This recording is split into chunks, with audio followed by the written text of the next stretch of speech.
Welcome, everyone, to another episode of the Brave and Faithful podcast. I'm your host, Raiden Dionisio. Today, I have a special guest with you guys. He is a podcaster, but he's also a physician assistant. He's the host of the Irreverent Warriors 21 Gun podcast. Mr. Kevin Sullivan. Kevin, what's going on? What's happening? Thanks for having me on, man. Well, I appreciate you for taking the time. Let's talk a little bit about your service. So you were in the Air Force. How long were you in the Air Force for, and what did you do? So I joined right before. I'm one of those weird people that joined like 6 months, maybe less, before September 11th. So a lot of people have a good story that they saw the towers come down and they're like, "Oh, I went the next day."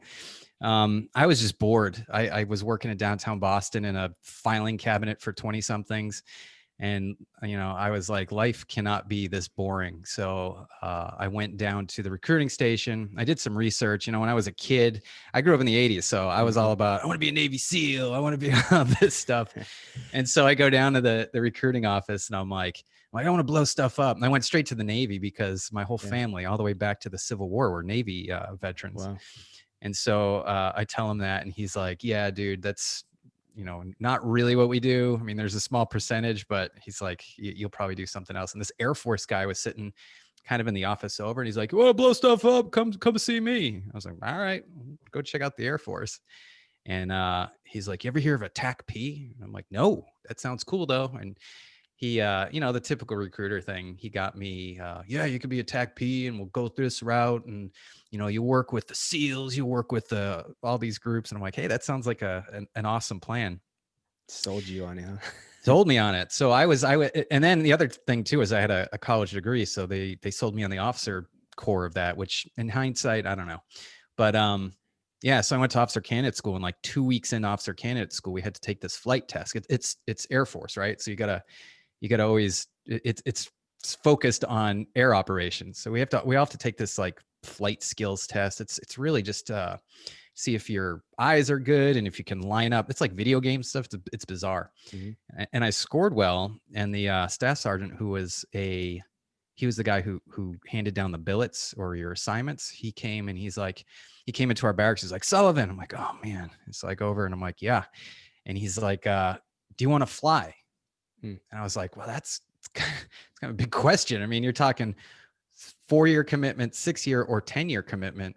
I'm like, how long do I have, to think about this and to tell you yes or no? And then he looks at his watch and he looks at his list and he calls the next guy on the list. And I was like, what? Wait, I'm like, yeah, I guess let's do that. So I immediately switched over like in a breath from being a ground pounder to a airframe or going into C-130s. And then how long did you do that for? How long were you in the Air Force? Well, that was, it was a long pipeline. I'm going to say it was maybe 18 months to 2 years, because you got to go through the whole flight school thing and navigations and Wizzo stuff. So you're like listening to beeps and squeaks, we call it. And then you get to the schoolhouse and learn everything about a C-130. And then you get to your operational unit, and the operational unit makes sure that you're not going to kill anyone. And then it was like, I was there for like 2 weeks, and then I was in Iraq. Like, I was like instantly there. Yeah. And, gosh. And then in those days, and I hate saying it like that. It sounds like it's World War II, but back in those days, it was like you left, you'd go for 3 or 4 months, you come home for, I can't remember now, 2 months. And then you'd go for 3 or 4 months, you come back for 2 months. And it was just, and there was nonstop. It was just, there was no end in sight. And, so gosh, I got to Pope Air Force Base, worked with, 82nd Airborne over there, went to Iraq on my 3rd time. I had a loss of consciousness episode. So this was probably 5 years into my career. 3 years, I guess. Yeah. Into my operational career, or maybe less. I don't know. I can't do the math. And, so they grounded me, and they were like, oh, we got to figure out what this was. And, I think there's an important lesson under here, because they went through the battery of exams. And then they asked me questions, right? Remember, this is 06 and 07. Are you having mood swings? I'm like, yeah. Are you drinking too much? I'm like, yeah. Duh. I mean, that's what we did. We'd fly, and then we'd come back to our squadron had a bar, right? So, anyway, so this Army doctor eventually said, oh, you have PTSD. I was like, I don't I don't think so. I'm like, that doesn't make Yeah. sense to me. I mean, I was good up until the point where I don't remember anything for that flight. He's like, well, did anyone see what happened? I'm like, no, the loadmaster found me at the bottom of the stairs. Uh, so at C-130, you have a flight deck, and then you got stairs that kind of go down to the compartment where the troops are. And he found me down there unconscious. And so that's it. That's all I know. And I don't really remember much 2 weeks after that or 2 weeks before that. So regardless, they're like, oh, you have PTSD. You can't fly anymore. Thanks for serving. And I was a civilian. Gosh, it was very soon after that. So it was disappointing because obviously we all have our goals in the military and stuff. And all it takes is one instance that you don't have control of, and you're gone. You're done. So after you were diagnosed with PTSD, they sent you home, sent you packing Sent me because you couldn't packing. do your job anymore. Yeah, so flight is very restrictive. My commander sat down because I had, I consider myself, I was a good airman, Hmm. and he was like, look at, he said, we can fight to keep you in. Um, I was doing like XO jobs. I was doing like, it was awful. It was like sitting at a desk and performance reports and memorandums for records, just writing all this stuff up. The commander signs that I sent. I mean, that was my day every day. And so I told him, I said, look, I came into the military to blow stuff up. I actually had an assignment to go to the AC-130 gunships. So I'm like, that was my goal. Hmm. And now I'm not doing that. And I can't sit at a desk for the next 20 years. I can't do that. And I'm like, I have to be in operations. And he's like, well, you can't be in operations. But I'll take that into account and we'll let you know what we decide. And then they're like, well, we'll retire you. And I was like, I mean, I was mad. I was mad for about 10 years, to be honest with you. Yeah. But again, what can you do? I couldn't do anything about it. So this was, you said, '07. You came in around 2001 or 2002, that time frame? Or Yeah. 2001, So right? yeah, when I pinned on, I came in at 2001. But then we had all the training. So the way the Air Force works is you're like a staff sergeant, E4, whatever. I don't remember now, dude. But whatever you are, and then you pin on, and I pinned on lieutenant, and it was '02, I think. So it came out to, I think, about 6 years that I was in. Okay. So you Yeah. did 6 years, and then you made several deployments, right? About three, you said? Yeah, 3 deployments. Three Yep. deployments. So you get separated. Um, how was that transition for you? Because you kind of mentioned earlier you were pretty mad after you left. Yeah. So how was that going from, doing something that you love to do, um, and now, being told basically you can't do it anymore? Yeah. I look back on that a lot, and I think if I was like 20 something and not married and had no, I mean, I could see how you could go down a bad path. Absolutely. Right. You feel bad for yourself. You feel, I mean, it wasn't soon after that, a friend of mine died in a plane crash, and it's like, and then another one, and then another one. You're like, you start getting that survivor's guilt. I'm not there. I could be there.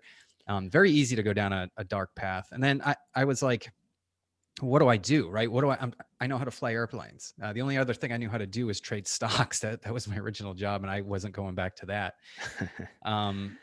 So I was like, I mean, what do you do? And I know a lot of people are kind of in that situation. I didn't want to just take a job and be like, oh, I was an officer. I didn't know how to lead anyone. I was an officer. Yeah. But I was a technical officer. Like my job was flying airplanes, not leading Right. people.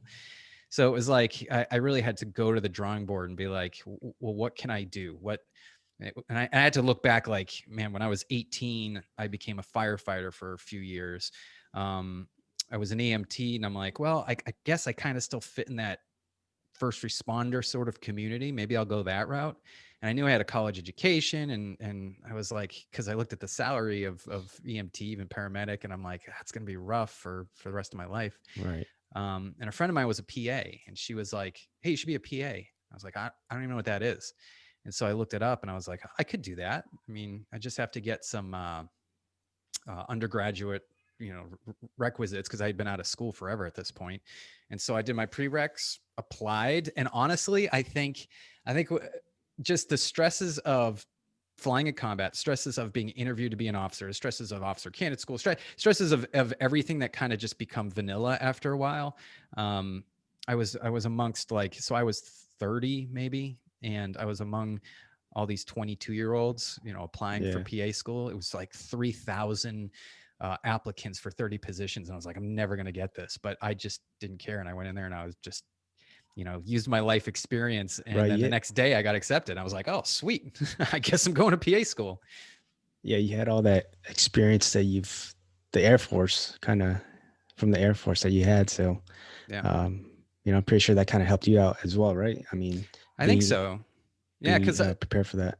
a lot of my uh, I guess cohort, they would, they would ask us, what have you ever been overseas? And they'd be like, oh, I once, traveled Rome with a backpack and blah, blah, blah. And I was like, I flew medical evacuations out of Baghdad. We Right. rescued a boy who was hit with an IED, and we flew under, man, it's like, yeah. And I felt kind of funny saying all that stuff because it was like watching we used to be a big fan of Mookie Betts, and it would be like watching Mookie Betts go up against some shitty second string batter. It was Right. like I'd hear one of them and I'd be like, oh yeah, watch this. Blam. Right. So how did your time, first off, what was your biggest takeaway from the military, and how did your time in the Air Force help you prepare to become a PA? So I guess I remember I answered this for you yesterday. Now I can't remember what the hell I wrote. So the biggest takeaway, I guess, would be, oh man, that's a tough question. Because I'm trying to remember what I wrote, and I'm going to get it wrong. You mentioned something about don't take it personally. There you go. About yeah. I guess that's it. You're a cog, right? And everyone has to understand that. We think in the military or in the Army, the big green weenie has its best interest for you, or the Air Force. I forget what we called that whole thing, or the Marine Corps. You always think that your best interest is their motives, and it's not. You're just a tool, and that's fine. That's how it works, right? That's how it's like. No harm, no foul. We've trained you, we put this money into you, and now go to work. And I took it personally for a good 10 years. So I was just angry, and I was like, I could have been this, I could have been that. Now I'm amongst all these millennials who don't know life experience. I mean, I was probably a jerk to go to PA school with. I don't think anyone really enjoyed hanging out with me. I was that old guy. There's a great meme going around where it has Thor. Remember Thor on Endgame where he gets all fat and he's got the glasses, and there's a meme going around where he's the vet in the back of the classroom. And I was like, oh, that's me, the bearded guy in the back of the class that doesn't want to talk to anyone. But then I know at some point I was just like, do you know what? That's just the way things work out. And luckily I was actually, this is kind of a side there, but I was reevaluated by a fantastic neurologist because I was having all these weird symptoms, all stemming from, I had no symptoms, had that unconscious episode, and I never felt the same again. And he's like, dude, you have a TBI. And I was like, I never really considered that. He's like, you lost consciousness. And I'm like, yeah. And then he's like, you're a navigator. Tell me about what you did. And then I was like, we were going through thunderstorms at the time. I never wore my seatbelt, which sounds weird, but navigators don't usually strap in because we have to get up and move around the aircraft, run defensive systems, look out the window for threats, sit down, look at our radar. So I wasn't wearing it. And the only thing we can think of is that either we hit turbulence and I hit my head and then just kind of fell down the stairs, or I fell down the stairs. We don't know, but he did a whole blood panel on me, and he's like, yeah, it's signature TBI. It's actually Dr. Gordon, who was on the Joe Rogan podcast. And I had one of his famous patients named Andrew Marr. He was I heard of him. Yeah, he was a Green Beret, a breacher. And, he had all sorts of issues, and very similar to mine. So then I started following kind of his protocol. And then I went through Dr. Gordon's protocol, and I went from having all these symptoms for 10 years to I'm 90%, maybe even higher now, 95% of who I was the day I stood on the line and put my hand up and, swore an oath to the Constitution. So it's, a long way of saying, don't take it personally. Shit happens. Things will work out. Just keep your mind open. And that's just, you have to, otherwise you'll sit home and question everything you ever did in the military and question everything the military did for you. And you're never going to get over that. Did you ever feel at all that you kind of felt you let yourself or your country or your family down by being medically discharged? Sure. Yeah. So that's the other thing too. A lot of folks, and you're still active duty, right? Yeah. So, and I'm wondering, because I asked this of a lot of our irreverent warrior hikers when we go on Silky's hikes. I do a lot of live episodes when we're out there, and I ask them what's the modern or what's the contemporary thought on, hey, go see. Every service has a different name for it, but the mental health people, right? Mm. And they're all like, yeah, no, they look down on it, and it's like, yeah, you can't go there. You can't go see mental health because now you're being a pussy or whatever. And so it's like, that, and I understand that. I mean, that's the way we felt when we were in. I was forced to go, but I would like, going into I can't remember what we called it in the Air Force. It just had some politically correct name. It wasn't mental health, but it was like resources or something. And going in there, I was like, oh man, keeping my head low. And if you saw anyone, you're like, yeah, I'm just going to pick up something for the commander. And, Yeah.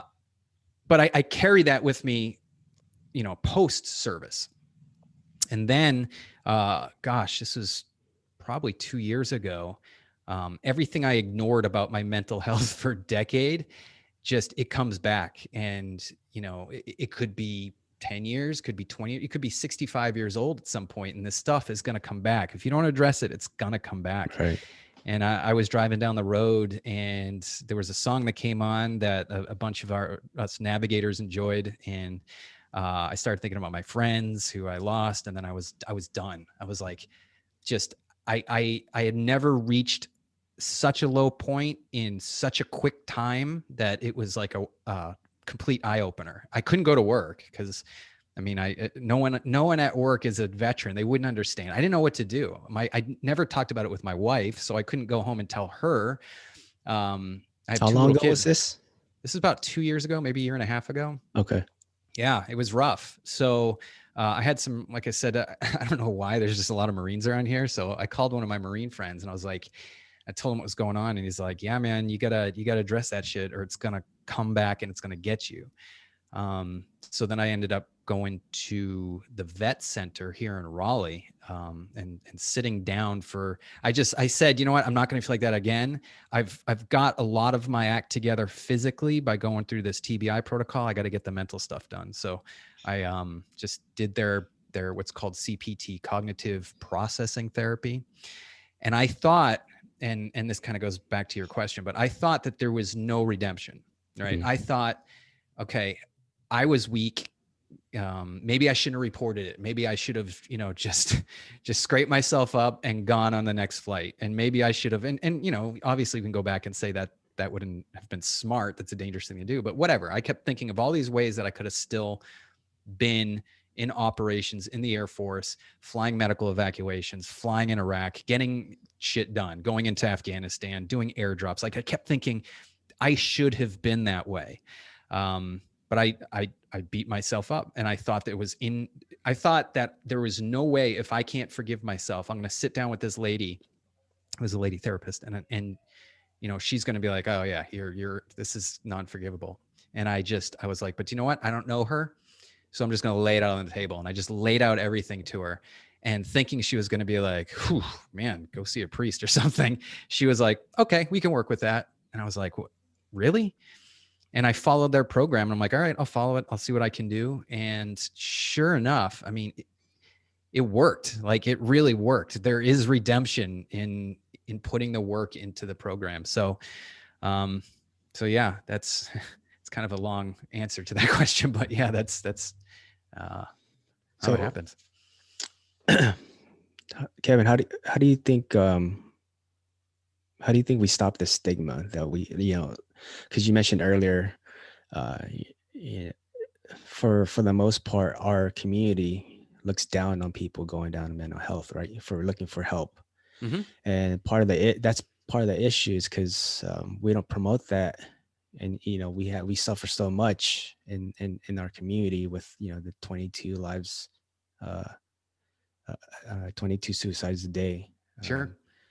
How do we change that perspective, man? Because I know we've gained, great movement, but there's still, our guys out there killing themselves. How do we change that? It's a tough question, right? Because you got to remember what's the majority of the military, right? It's your enlisted guys between 18 and I don't know, let's say 28, right? That's probably, I'm going to make this number up, but let's say that's 70% the entire force of the military. So you Right. got young guys who are, trying to prove themselves in combat. And I know we got people working finance in the Air Force on stuff, but majority people want to prove themselves in combat. Yeah. And now you're telling them to say that something, you can't handle something, right? Something's affecting you emotionally. And there's that term emotions. And that, I mean, I don't know. I don't know if it's fixable, if that's a word, for people in that position.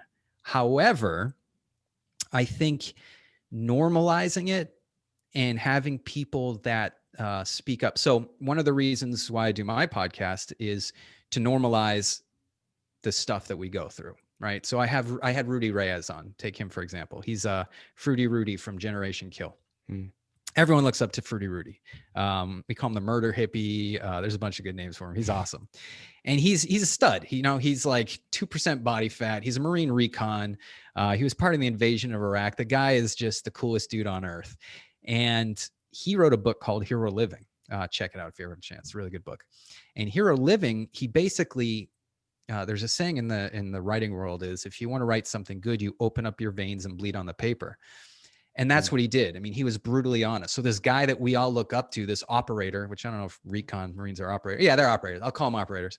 But this operator who is like on kill missions in Ramadi in 06 is now talking about, how his alcohol abuse and his drug abuse and his emotional issues. And it's like, if someone like that can come clean and say what they've gone through, or Andrew Marr, the guy that I was talking about earlier with the TBI issue, and a Green Beret, right? If these guys can come out and say, yeah, this is no joke. This is stuff that can happen. And if you don't address it, it's going to come back and get you. I think that's the only way. And whether you get it, like I said, I don't know if you can get it into the young people. I don't know if the younger guys are ever going to be able to do that. I just don't think it's in our nature, or girls. But I think it's up to the older guys, the officers, the operators, the people who everyone looks up to. I think it's up to them to speak about what they've experienced. Because I mean, it just comes down to the people that we respect. If they say, hey, I'm vulnerable, then you can say, hey, maybe I am too. And I think in the back of my mind, just from the people that I've interviewed who've opened up to me completely honestly, and I was shocked by it. I think that's kind of why I was okay with just going into therapy. I was like, all right, let's do it. I'm obviously something's broken, so let's fix it. So just by, like listening and talking to other, you got to service members, it made you come out and talk about your problems. And the other thing too is, and all right, so there's organic psychological problems, and you're going to see a lot of that. Now my PA is coming out. You're going to see a lot of that in people between the ages of 18 and 26. Your frontal cortex is still developing. You add the stress of military life in there, and yeah, you're going to have some organic. And what I mean by that is you might have your bipolar, schizophrenia, depression, weird things like that are going to pop out. And that's a chemical imbalance. That's as bad as, having type 1 diabetes. Something's not working in your body. You got to put it in check, and that might end your service, but that just sucks for you. Right. The other kind is the adjustment disorder. You get into the military, things don't go the way that you expected, and you can't really adjust correctly to it. Those are perceived as a weakness because, and this is where you walk a fine line, right? Because it's all semantics. If I have microfractures in my shins, and I run on the obstacle course and I snap my leg, well, yeah, there was a weakness there and it got exposed. And that's the way, at least us in the military, it's the way we perceive mental illness, as a weakness. But I mean, sure, okay, if it's a weak spot, it's going to break and you got to fix that. So yeah, I don't know. I mean, it's a tough one. It's a tough one. And I guess the other answer to that is just be vigilant of the guys that you're around, and how your friends act, how they behave. And if they start acting weird, it's on you, really. And we do that a lot in Irreverent Warriors and Vet TV. We're loosely connected with Vet TV. Donnie O'Malley's the guy who founded Irreverent Warriors, but he says at the end of all those things, talk, text, call someone that you served with today. And we say it on our podcast too. Do it right now. Don't do it later. Do it now, because you're the one that's going to identify the problem most of the time, because we're not going to self-identify, not in the military. Yeah, I think that's a great point you brought up. It's part of the thing. It's, it's something that we can all work on, just like fitness, right? We try to work on our physical fitness. Mental fitness is just as important, and it's something that you need to put in the work daily. Whether you go see somebody, a provider or doctor or whatever, or just talking to somebody, one of your buddies that you deployed with or whatnot, that you can open up to. Because Sure. And make it badass. Be like do some yoga and meditate, and your friends will make fun of you, but you'll be the most chill dude out there. Be a samurai, right? Yeah. Be like in touch with your inner chi, and who cares? Who gives a shit, right? If you can be bad at, and that's, I always think, whenever I think of that, I think back to Rudy. Watch the movie, or it's a TV series called Generation Kill. Yeah. He's just epitomizes that warrior poet, right? That guy who is just brutally deadly and will also sit there and drink chai tea and then do yoga. And it's just, it works. All right. I'll tell you, it works, and it'll save surgery on your shoulders if you really get into it. All right, guys. For those of you guys just joining in, talking to Kevin Sullivan, PA and podcaster for the 21 Gun podcast. Kevin, what's been the most rewarding experience you've had in your second service being a PA? Just being at those intimate moments of people's lives and being able to do something. What I mean by that is, you have someone who's flatlined on a table, and you're pumping on their chest and you're bringing them back to life, or delivering babies is kind of cool. Cause there's a bunch of kids out there. Cause I went to school, I guess it was 10 years ago now, if I do the math right. But yeah, I started 10 years ago. There's kids walking around that are 10 years old now, 9 years old, that have no idea that I'm the one that delivered them. So it's really cool. Now, would I deliver a baby now? No, I haven't done it in 10 years. When you're in PA school, you kind of have to do everything. Right. Yeah. But yeah, I mean, it's just rewarding, and it's life is interesting, and to get into, or to be part of those intimate moments of people's lives, I mean, it just kind of gives you a greater respect for humanity. That's awesome, man. Like just knowing that you had a part in bringing somebody into this world. Yeah. It's a special. Yeah, it was feeling. psycho. I had this doctor. He was I guess I forget what you call it. So you go and you work with the doctor for like 6 weeks, and his name was Dr. Vu. Really cool story. In fact, I should get him on my podcast, because he escaped Vietnam during the fall of Saigon. So this is like 75. Mm-hmm. And he came over to the United States, and he went to med school, and he was very much, I'm sure there's a method to this. I don't know what it's called, but where you just do it, right? And this is, I think military does this too. See one, teach one, do one, we call it. But he was like, talk about it and now do it. And so I went into a room, my first time ever, and I hear the woman screaming because she's in labor. And he's like, yeah, do you remember how to deliver a baby? You do this and do that. And then, and I thought he was just kind of talking with me, and then we were going to go in and I was going to watch him do it. And then I walk in, and the nurses have like the gown ready and the gloves. And he's like, put it on him. I was like, what seriously? So then I just kind of gown up, and now there I am. And I didn't have kids at the time. I'd never seen anything like this. It's a horror show. And yeah, next thing you know, there's a baby in my hands, and handed off to the mom. It was really cool. That's awesome, man. Yeah.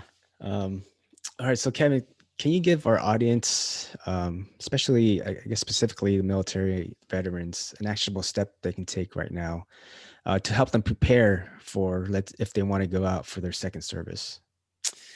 So guys who are active duty, I mean, the biggest thing is just have a plan, right? And I don't remember who I had, and I wish I did, because it was a guy named Mike Liario. He was a 75th Ranger Regiment.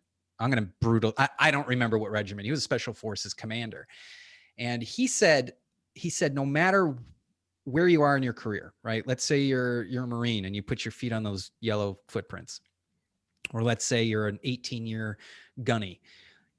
Your career is going to end. It's going to end. You might not think about it now, and you can put it off. But I had a good friend who gosh, he was in his first couple of weeks of Army basic training, and he fell off an obstacle and shattered his femur, and he was done. That was it. Medically retired. It put a big pole in his, or what do you call it, a bar in his, where his femur should be, and that was it for him. So you have to know that someday it's going to end, and if you don't plan for it, eventually you're going to be there, and you're going to look and say it's going to be an abyss, because there's, what do you do if you don't have a plan? What do you do? And I think I said earlier when we started, if I was married at the time. I honestly, I don't know what the quality is where I made that decision. Cause for like 2 weeks, I just kind of stayed in bed and I didn't shave. Well, I still don't shave, but I kind of walked around the house in my underwear, and I was like, oh, it's noon, I might as well drink. I was being a jerk. And I was like, why am I doing this? I'm like, I could be this guy, but that's not who I want to be. And I just made a plan at that point. And had I made that plan previously, I think, the transition would have been easier, because I would have known, okay, I need to get this stuff done before I come out. And your career can end too, like mine, so quickly that it makes your head spin. But if you have something planned out, then you know what to do. And that could be anything. I mean, just, if I get out, I'm going to take the LSATs within 6 weeks, or, make something like that, and then do it. Yeah. It's not just like a general plan, right? It's like a smart, with the acronym SMART. You got to be specific, measurable, it's attainable, and it's time bound. Like you said, like for the example that you said, a lot of sailors that I've been with, are everybody wants to go to college after the military, but that's it. That's just the plan. They just want to go to college. But what do you want to do when you go to college, and in what amount of time do you want to accomplish, getting your degree? I think, to your point, plan, but also plan specifically, and plan to make sure you have a timeline set for yourself to accomplish whatever it is that you want to do. Yeah. And also don't be afraid of failing. I mean, right. It's part of life. Yeah. We call it fail, but I mean, you get so much out of it. I mean, it's why we had a guy on last night, a couple nights ago, who he started a jujitsu club, and then the other guy started a jiu-jitsu company. But the whole idea of jiu-jitsu is it's almost better than yoga. You go in fully knowing that you're going to fail, and you're going to fail a lot, and it's going to hurt. But every time you do fail, you learn from it, and you say, okay, I got to make an adjustment here. So yeah, don't be hard on yourself. You might fall flat on your face. You might fail the first round of entrance exams for college, or you might want to go to the FBI, and I'm sure they have some sort of, but take it for what it's worth. Life is short, but at the same time, it's long, especially if you're getting out at, let's see, if you do a 4-year commitment, you're 22 years old, man, nowadays you got like 80 years left. Right. Take your so time. Much ahead of you, Yeah, you really do. And that's a great point. Don't be afraid to fail.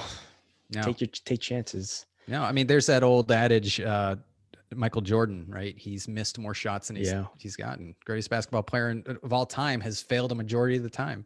Yep. That's awesome. Great point, Kevin. So coming up to the end of our first segment here, what's one thing you want our listeners and viewers to take away from this episode? Just don't be hard on yourself, right?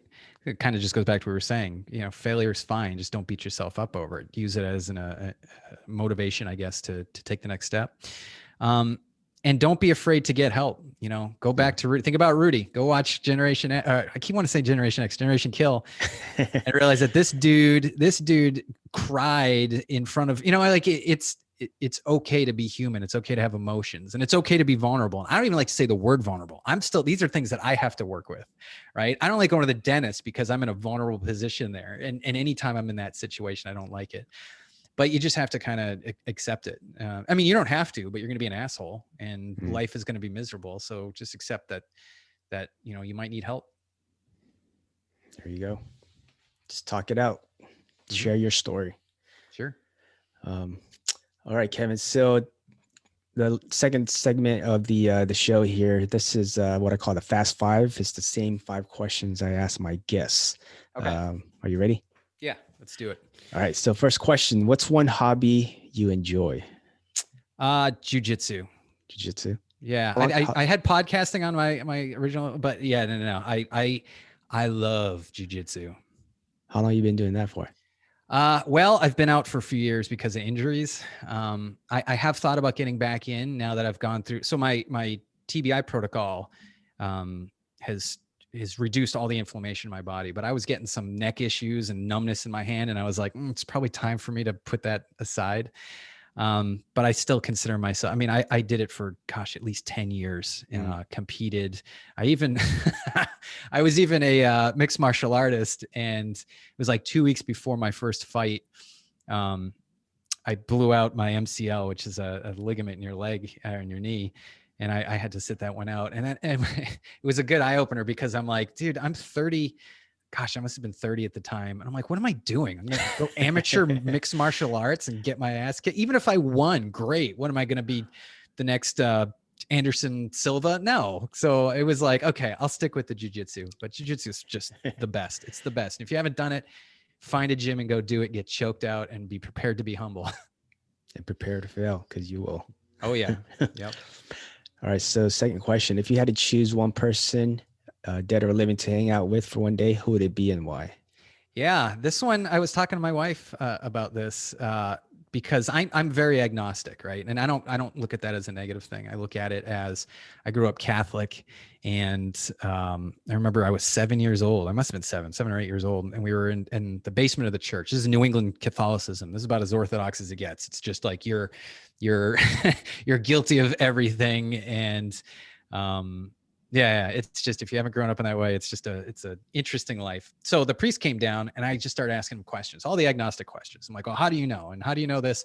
And eventually he just got annoyed with me. And he's like, you just got to believe. You just got to believe it. And I was like, that didn't sit with me. I needed some sort of evidence. And so at a very young age, I kind of pulled back a little bit, and I was like, okay, I'll do this because it's like the culture I grew up in.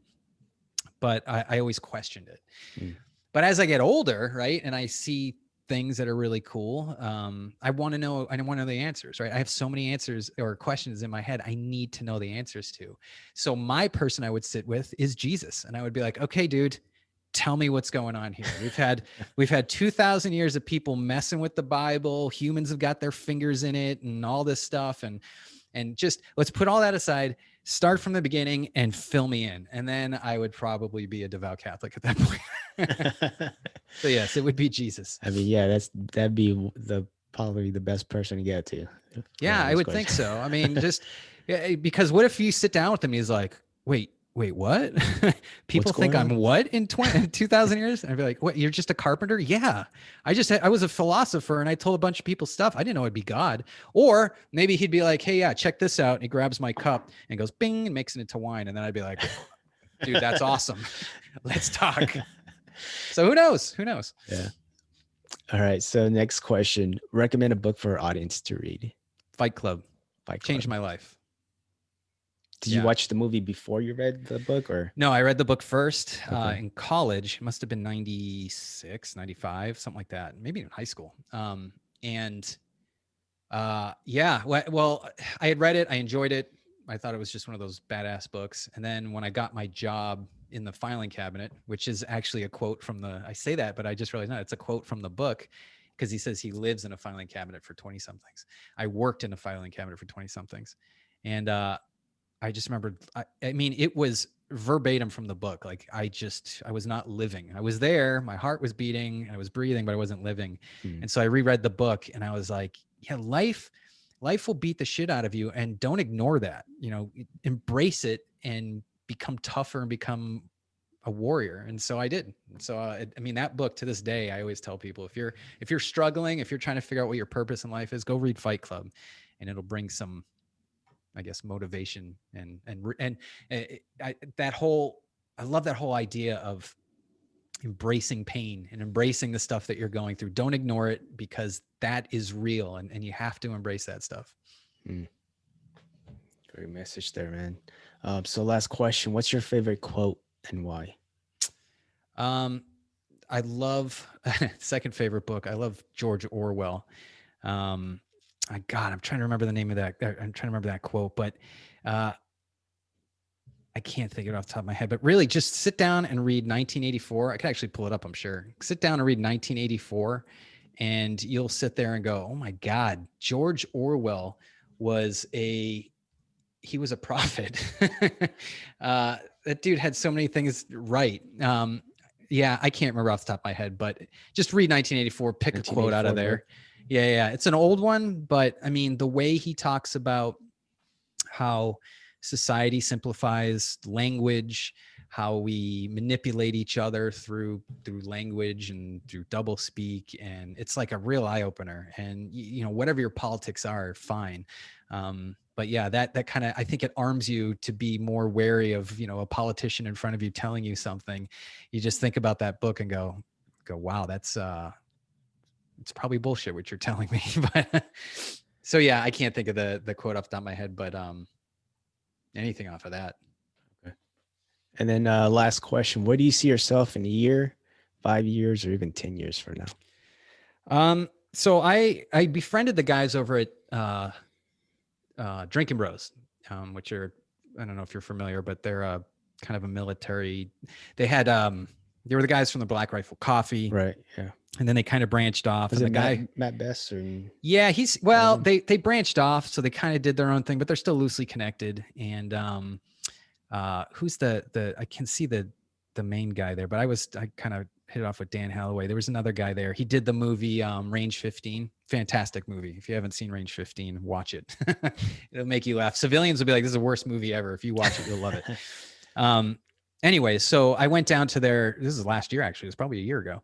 I went down to their studio because we were setting this up and we're trying to make this, when I say this, I mean our podcast, something, you know, take it to the next level. And they had this like 4,000 square foot beautiful studio with multiple recording rooms. And I was like, this is it. This is what I need to do. It's like my passion. I love talking. I love recording. I love editing and telling stories, but kind of being a journalist. Right. Yeah. So 1 year, I don't know, be better at what I am now. Like we just switched to live episodes and that takes a whole nother skill level to be able to make that watchable. So 1 year, 5 years, 5 years, have a audience big enough that I can do this thing self-sustaining, meaning it pays for itself, which is doable. That's what I did with my old podcast and that worked. 10 years, have a studio somewhere. I mean, I want to build a studio and and even maybe produce other shows. Podcasting is great. People should share their stories, and they can't. And I mean, if you're a listener and you want to start a podcast and you're like, well, there's so many out there. Don't even think about it like that. Think about it like this. A good friend of mine who takes pictures and puts them on Instagram. He's like, yeah, all I got is 300 followers. I'm like, well, let me look at your pictures. And he shows me a picture and there's like, 250 likes on it. I'm like, dude, when was the last time you took your pictures, hung them in a gallery and had 250 people look at them and like it? Right? That's a great engagement, man. Sure. That's really good. Likes out of 300. Yeah. So it's like even if you get 50 listeners and you get them every week, I mean, you're talking in front of a group of 50 people that are engaged and want to listen to what you have to say. Yeah. So yeah. It's a great medium. I enjoy it. And I don't care about being a PA. don't tell my boss that. But journalism, being a better journalist, I guess. Yeah. I mean, podcasting is pretty much the new radio. Like, oh yeah. And like what you said, it's like journalism, sharing your story and sharing other people's story. And part of the mission, part of our mission, I'm sure it's yours as well. It's just sharing theirs and hoping it'll make a positive change in somebody else, whether that be like 10 people, 50 people, or just one person that's listening. And you know what, that changes their trajectory for the better, right? Yeah, absolutely. Helps get them on that positive path to making a good change for their lives. So sure. And you get like, I don't know if you get any emails from listeners, but it's a fantastic thing. You're like, excuse me, you're like, I reached someone there, all that work, that editing and writing and I mean, I don't know if you get a lot of authors on, but I get a lot of authors on and I have stacks of books I got to read. I'm like, man, this is worse than grad school. But when you put all that work into it and then you reach someone, you're like, well, there, it worked. I did my job. There you go. Well, Kevin, again, I appreciate you for taking the time and sharing your story and your mission with 21 Gun Podcasts. And then for, being I know you don't like it as much, but being a PA and helping out, people in the medical field. Um, yeah, is there where can our audience and our followers find you and support you? Where can they find you at? The easiest way is to go over to 21gun.net. You got to spell that out, 21gun.net, and Okay. all the links are on there. Check out if there's anything I can say, even active duty guys, is check out the Irreverent Warriors. We do Silky's hikes, which are usually 8 to 12 miles with, you're supposed to have 22 kilograms of gear. It's supposed to be 22 kilometers, 22 kilograms. You get the idea, 22. All right. But you don't really have to do that. It's really just getting veterans out of isolation, even active duty guys. There's a lot of active duty guys that do it. And we just go out and we have a freaking great time. We have 60 events planned next year. This year we had 60, but COVID screwed a bunch of that up. But yeah, check out the hikes, check out Irreverent Warriors, and check out my podcast if you want. But the big thing is getting people engaged with the Irreverent Warriors. Awesome, man. Well, I appreciate you for coming on and taking the time, and hopefully I'll talk to you soon. Awesome, man. Thank you. All right, take care. You too.